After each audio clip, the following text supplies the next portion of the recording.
the Silicon Valley Bank shutdown. This, remember, was the second biggest banking failure in American history. Customers of Silicon Valley Bank lined up to make sure that they can get their money. 100 billion. That's the kind of money US banks lost last week. Their market value fell dramatically. The reason was this: two banks failed in a matter of 48 hours. There was a bank run. That are now sending shockwaves across sectors of the economy and raising concerns about the U.S. banking system. Meanwhile, Signature Bank marks the third largest bank failure in U.S. history. नमस्कार, मैं हूं दिव्यांशु और आज के video में हम बात करने वाले हैं अमेरिका में चल रहे बैंकिंग क्राइसिस के बारे में। तो दोस्तों, अगर आप नहीं जानते तो पिछले 4 से 5 दिनों में अमेरिका के 3 मेजर बैंक्स कोलैप्स कर चुके हैं और उनको गवर्नमेंट द्वारा शटडाउन कर दिया गया है। इनमें से सबसे बड़ा नाम है सिलिकॉन वैली बैंक का, जो कि स्टार्टअप्स में काफी प्रोमिनेंट बैंक माना जाता था। और इसके अलावा बाकी 2 बैंक क्रिप्टो इंडस्ट्री में काफी सिग्निफिकेंट माने जाते थे। एक है सिल्वर गेट बैंक और दूसरा है सिग्नेचर बैंक। अब सिलिकॉन वैली बैंक का कोलैप्स इतना बड़ा है कि इसे यूएस की हिस्ट्री का सेकंड लार्जेस्ट बैंक कोलैप्स बोला जा रहा है। सिलिकॉन वैली बैंक का स्टॉक पिछले 5 दिनों में 62% तक गिर चुका है और अब लोग हिंडनबर्ग को ट्रोल कर रहे हैं कि उनका पूरा ध्यान जो है वो अडानी ग्रुप पर था और पीछे से अमेरिका में इतना बड़ा बैंकिंग कोलैप्स हो चुका है। खैर, इससे पूरी दुनिया के स्टॉक मार्केट और बैंकिंग इंडस्ट्री में काफी डर का माहौल बना हुआ है और ग्लोबली काफी नेगेटिव सेंटीमेंट्स है मार्केट में। लोगों का कहना है कि जब यूएस में, जहां पर बैंकिंग को लेकर इतने स्ट्रांग रेगुलेशंस हैं, वहां पर इतना बड़ा बैंक कोलैप्स कर सकता है तो आने वाले समय पर और भी बैंक्स कोलैप्स कर सकते हैं। तो जानते हैं आज के वीडियो में क्या है पूरा मामला और समझेंगे कि कैसे इतना बड़ा बैंक एकदम से कोलैप्स कर जाता है, क्या किया है सिलिकॉन वैली बैंक ने जो वो कोलैप्स हो गया है और क्या फ्यूचर में इंडिया में इस तरह का क्राइसिस आ सकता है और समझेंगे कि क्या होगा इस क्राइसिस का असर इंडिया के स्टॉक मार्केट में आने वाले समय में। तो चलिए आज का वीडियो स्टार्ट करते हैं। तो सारी चीजों को स्टार्टिंग से समझने के लिए हमें पहले सिलिकॉन वैली बैंक के बारे में बात करनी होगी। तो सिलिकॉन वैली बैंक स्टार्ट हुआ था 1983 में और जल्दी ये बहुत ही प्रोमिनेंट बैंक बन गया जो कि एक्सक्लूसिवली वेंचर कैपिटलिस्ट को मनी लैंड करती थी और धीरे धीरे ये एक स्टार्टअप बैंक बन गया जहां पर कई वेंचर कैपिटलिस्ट, सीईओज और स्टार्टअप्स फंडिंग के लिए जाते थे। सिलिकॉन वैली जो कि सैन फ्रांसिस्को कैलिफोर्निया में है, इसको पूरी दुनिया का सबसे बड़ा स्टार्टअप हब माना जाता है। तो बेसिकली ये बैंक क्या करता था कि वेंचर कैपिटलिस्ट या एंजल इन्वेस्टर को लोन देता था और फिर ये वीसीज स्टार्टअप में इन्वेस्ट करते थे। इसके अलावा बैंक डायरेक्टली भी स्टार्टअप्स को मनी लेंड करता था और जो स्टार्टअप्स थे जब उनको फंडिंग मिलती थी या फिर उनके पास एक्सेस कैश होता था तो वो पैसे को वो इस बैंक में करंट अकाउंट या सेविंग अकाउंट में रखते थे। तो अब सिलिकॉन वैली बैंक में ऐसा क्या खास था कि स्टार्टअप्स के लिए ये इतना प्रोमिनेंट हो गया। सिलिकॉन वैली बैंक स्टार्टअप्स के बीच में पॉपुलर इसलिए था क्योंकि वो स्टार्टअप्स को फ्लेक्सिबिलिटी देता था और वो एक ऐसा इकोसिस्टम क्रिएट करता था जिससे स्टार्टअप्स को फायदा मिले। अगर स्टार्टअप्स को कहीं भी फंडिंग नहीं मिलती थी तो वो सिलिकॉन वैली बैंक के पास जाते थे और उनको वहां से फंडिंग मिल जाती थी। इंडिया के भी बड़े बड़े स्टार्टअप्स हैं जिनको सिलिकॉन वैली बैंक से फंडिंग मिली है और इंडिया के स्टार्टअप इसलिए भी इसको प्रेफर करते थे क्योंकि ये यूएस के कुछ चुनिंदा बैंकों में से था जो इंडिया के बैंक के साथ कोलैबोरेट करता था और अगर मान लीजिए किसी स्टार्टअप को यूएस से फंडिंग मिलती है तो वो फंड इंडिया में लाना और यहाँ से भेजना बड़ा आसान हो जाता था और यही कुछ कारण है कि almost half of the US venture based startups इस बैंक के साथ जुड़े हुए हैं और दुनिया के बड़े बड़े स्टार्टअप्स की ग्रोथ में सिलिकॉन वैली बैंक का काफी बड़ा रोल है। अब 2021 में जब स्टार्टअप फंडिंग का काफी बूम चल रहा था तब स्टार्टअप्स ने इस बैंक में अराउंड $200 बिलियन को डिपॉजिट कर रखा था। इसीलिए पिछले 3 सालों में इस बैंक ने बहुत अच्छी ग्रोथ दी थी और मोस्ट ऑफ द ब्रोकर्स ने स्टॉक को लेकर बाय रेटिंग दी हुई थी। एक और इंटरेस्टिंग बात यह है कि लास्ट 5 ईयर्स से इस बैंक को यूएस के बेस्ट बैंक का अवार्ड मिलता आ रहा है और मजे की बात यह है कि इस साल भी कोलैप्स के 5 दिन पहले ये अवार्ड बैंक को मिला हुआ है। तो ऐसा क्या हुआ अचानक से कि सिलिकॉन वैली बैंक एकदम से कोलैप्स हो गया? तो अगर मैं इसको बिल्कुल सिंपल टर्म्स में बोलूं तो सिलिकॉन वैली बैंक में बैंक रन हुआ है। बैंक रन तब होता है जब बैंक के डिपॉजिटर्स एक साथ बैंक से पैसा विड्रॉ करने लग जाएं। तो ऐसा क्यों हुआ है इस बैंक के साथ? तो ऐसा इसलिए हुआ है कि सिलिकॉन वैली बैंक जो भी पैसे लेता है स्टार्टअप से डिपॉजिट में, उससे वो 2 तरह से पैसे कमाता है। या तो वो दूसरे वेंचर कैपिटलिस्ट या स्टार्टअप्स को उधार देता है या फिर इन डिपॉजिट्स को कहीं पर इन्वेस्ट कर देता है। तो इसने उन फंड्स को इन्वेस्ट किया हुआ था अमेरिका के बॉन्ड्स में या फिर अमेरिका के कॉर्पोरेट डिबेंचर्स में। तो प्रॉब्लम कहां पर आई? तो पिछले कुछ समय से यूएस में इन्फ्लेशन काफी बढ़ा हुआ है और उसको कंट्रोल करने के लिए यूएस का जो सेंट्रल बैंक है फेडरल रिजर्व, वो इंटरेस्ट रेट को लगातार हाइक कर रहा है ताकि इन्फ्लेशन को कंट्रोल किया जा सके।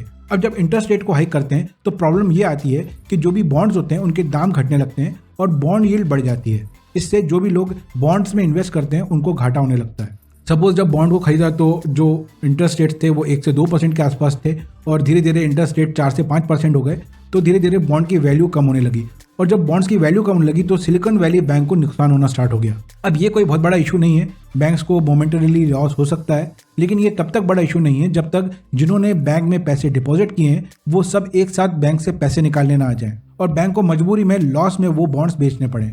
अब इस बीच एक और चीज़ हुई कि जो पिछले कुछ समय से पूरे वर्ल्ड में रिसेशन का डर है और हाई इन्फ्लेशन सारी कंट्रीज झेल रही हैं, तो जो स्टार्टअप्स हैं उनको फंडिंग मिलने में काफ़ी कमी आई है, और उसमें से खास तौर से टेक स्टार्टअप्स जो कि इस बैंक के अधिकतर कस्टमर्स हैं। अब उन स्टार्टअप्स ने सोचा कि अभी पैसे की ज़रूरत है, तो क्यों ना जो पैसा हमने बैंक में डिपॉजिट किया हुआ है उसे निकाल लिया जाए। और वो इसलिए बैंक के पास गए और उन्होंने बोला कि भाई जो भी हमारा डिपॉजिट है वो आप हमें दे दीजिए, हमें बिजनेस करने के लिए ज़रूरत है। और बैंक ने बोला ठीक है, हम आपको आपका पैसा दे देते हैं। और अब वो जो बैंक है वो पैसा कहाँ से लाएगा, तो जो बॉन्ड में उसने इन्वेस्ट किया है उसे वो बॉन्ड्स बेचने पड़ेंगे। तो सिलिकॉन वैली बैंक ने बॉन्ड्स को बेचना स्टार्ट कर दिया और यहाँ पर उसने $21 बिलियन के बॉन्ड्स बेच दिए।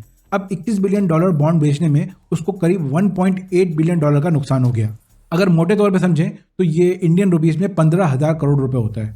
अब बैंक ने सोचा कि इससे तो पूरी कैपिटल जा रही है, तो एक काम करते हैं, इक्विटी इशू कर देते हैं और इससे पैसे रेस कर लेते हैं। तो $2.25 बिलियन का एक इशू निकालते हैं और इससे कैपिटल रेस कर लेते हैं। तो अब ये जो पूरा मामला है वो 15,000 करोड़ रुपए का है, यानी कि $2 बिलियन के आसपास का है। और किसी बैंक के लिए ये बहुत बड़ा अमाउंट नहीं है, और ये वो बैंक है जिसके पास $200 बिलियन डिपॉजिट में थे। लेकिन फिर दिक्कत क्या है, तो दिक्कत यह है कि जो बैंकिंग इंडस्ट्री है वो पूरी भरोसे पे चलती है। और जब सिलिकॉन वैली बैंक ने इशू रेस करने का डिक्लेरेशन किया तो रूमर फैल गया और लोगों में पैनिक मच गया कि ये जो बैंक है इसके पास कैपिटल नहीं है और ये बैंक कोलैप्स होने वाला है। अब जो स्टार्टअप्स थे वो भी पैनिक कर रहे थे कि ऐसा ना हो कि हमारा सारा पैसा डूब जाए। इस खबर के बाद अमेरिका का स्टॉक मार्केट भी गिर गया, बैंकिंग सेक्टर जो है वो पूरी तरीके से हिल गया और देखते देखते 2 और बैंक्स हैं वो भी कोलैप्स कर गए। तो ये पूरा मामला $2 बिलियन का है और इस पर इतना बवाल मचा हुआ है। और ऐसा नहीं है कि इस बैंक के पास बहुत सारे बैड लोन्स थे या उन्होंने कहीं खराब इन्वेस्टमेंट किया था, इस वजह से इनको ये इतना नुकसान हुआ है। बैंक ने तो सेफ ही जगह पर पैसे लगाए थे और अमेरिका का बॉन्ड मार्केट काफ़ी सेफ माना जाता है। लेकिन प्रॉब्लम तब आती है जब फेडरल रिजर्व इंटरेस्ट रेट्स को लगातार हाइक करता रहता है और ये सारा उसी का साइड इफेक्ट है। अब ये खबर फैलने के बाद यूएस गवर्नमेंट और फेडरल रिजर्व जो है वो तुरंत एक्शन में आ गए और उन्होंने डिक्लेयर कर दिया जिन जिन का पैसा बैंक में डिपॉजिट है वो पैसा पूरी तरीके से सुरक्षित है और जब भी चाहें वो उस पैसे को निकाल सकते हैं, आज चाहें तो आज निकाल सकते हैं। अब जब फेड की गारंटी मिल गई तो स्टार्टअप्स में जो पैनिक था वो काफ़ी हद तक कम हो गया और उन्होंने कहा कि भाई अब पैसे जब डिपॉजिट हैं और सेफ हैं तो उसको डिपॉजिट ही रहने देते हैं, सारा विड्रॉ करने की ज़रूरत नहीं है। अब इस पूरे कांड से दिक्कत किन लोगों को आएगी? दिक्कत उन लोगों को आई है जिन लोगों ने इस बैंक के शेयर्स को खरीदा है। उस शेयर की वैल्यू आज हो गई है 0। उन लोगों का पैसा पूरी तरीके से डूब चुका है। इसके अलावा जिन लोगों ने इस बैंक में पैसे डिपॉजिट किए थे उनके पैसे सेफ हैं क्योंकि यूएस गवर्नमेंट ने एक तरीके से गारंटी दे दी है और ये गारंटी देकर फेड ने भी पूरी सिचुएशन को संभालने की कोशिश की है। लेकिन इस टाइप की जो भी खबरें होती हैं या केसेस होते हैं उनका रिपल इफेक्ट होता है और बाकी बैंक्स में भी प्रेशर बढ़ जाता है। इसलिए अब और भी बैंक्स हैं वो धीरे धीरे अमेरिका में कोलैप्स करने लग गए हैं। तो क्या आगे और भी बैंक्स इस तरीके से कोलैप्स हो सकते हैं? बिल्कुल हो सकते हैं। अगर स्टार्टअप्स या फिर बिजनेस एकदम से अपने पैसे को विड्रॉ करने लग जाते हैं तो आगे और भी बैंक्स ऐसे हैं जो धीरे धीरे कोलैप्स हो जाएंगे और शट डाउन करने पड़ेंगे। अब समझते हैं कि क्या इस पूरी सिचुएशन का इंडिया में असर होने वाला है। अगर इंडियन स्टार्टअप्स की बात करें तो डेफिनेटली जिन्होंने सिलिकॉन वैली बैंक में पैसे डिपॉजिट किए हुए हैं उनको विड्रॉ करने में थोड़ी मुश्किल आ सकती है और इस वजह से वो अपने एम्प्लॉयज़ को टाइम पर हो सकता है सैलरी ना दे पाएं और जॉब में भी प्रॉब्लम आ सकती है कुछ एम्प्लॉयज़ के लिए। सिलिकॉन वैली बैंक के केस के बाद मुझे लगता है कि स्टार्टअप्स भी अब डाइवर्सिफाई करने का ज़रूर सोचेंगे क्योंकि एक बैंक में अपने फंड्स रख देना और अगर कुछ प्रॉब्लम आती है तो वो उनको विड्रॉ नहीं कर पाते हैं, ये काफ़ी रिस्की हो सकता है। इंडियन गवर्नमेंट को भी कुछ सिलिकॉन वैली बैंक की तरह कुछ एक बैंक बनाना चाहिए जो कि स्टार्टअप्स की हेल्प करे, उनको फंडिंग देने में हेल्प करे और जो स्टार्टअप्स हैं वो अपना एक्सेस कैश वहाँ पर डिपॉजिट कर पाएँ। तो इस तरह का कुछ सिस्टम इंडिया में भी होना चाहिए। दूसरा, क्या इस तरीके की प्रॉब्लम जो है वो इंडिया के बैंक्स में भी आ सकती है? तो इंडिया के बैंक्स में एकदम से बैंक रन हो जाए इसकी संभावना बहुत कम है, स्पेशली शेड्यूल कमर्शियल बैंक्स में। कोऑपरेटिव बैंक्स में इक्का दुक्का केस आते रहते हैं और फ्यूचर में भी हो सकता है आए। जेफरीज का मानना है कि इंडियन बैंक्स का एसेट लायबिलिटी मैनेजमेंट काफ़ी स्ट्रांग है और उनके डिपॉजिट का ओनली क्वार्टर हिस्सा सिक्योरिटीज़ या बॉन्ड में इन्वेस्टेड है। तो इस कॉन्टेक्स्ट में हमारा बैंकिंग सेक्टर तो काफ़ी स्टेबल है। एनपीए को लेकर अगर कुछ प्रॉब्लम आ सकती है तो फ्यूचर में वही आ सकती है। अगर स्टॉक मार्केट की बात करें तो एक कहावत है, when the US sneezes the rest of the world catches a cold. जब यूएस छींकता है तो पूरी दुनिया को सर्दी हो जाती है। एसवीबी क्राइसिस के बाद जो इन्वेस्टर सेंटीमेंट है वो यूएस में काफ़ी ख़राब है और इसके बाद सिग्नेचर बैंक के बंद होने की खबर भी आई है।